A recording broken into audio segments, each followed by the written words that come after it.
جب شعبان کی 15ویں شب ہو، اس رات کا ایک خاص کام قبرستان کے اندر جانا ہے کہ اس رات نبی پاک صلی اللہ تعالیٰ علیہ وآلہ وسلم کو حضرت عائشہ رضی اللہ تعالیٰ عنہا نے یہ دیکھا تھا کہ آپ علیہ السلام قبرستان کے اندر موجود تھے اور اللہ کی بارگاہ میں دعا کر رہے تھے۔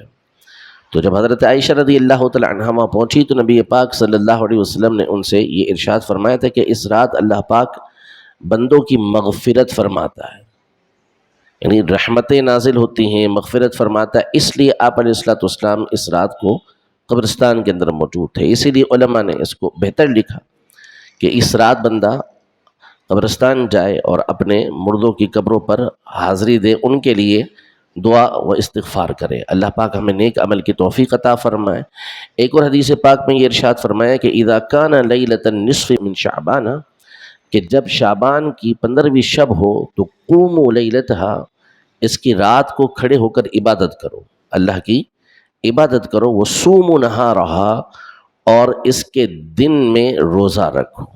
تو یہ بھی ایک مستحب عمل ہے، 15ویں کے دن کو روزہ رکھا جائے اور کوشش کر کے 14واں دن بھی جو ہے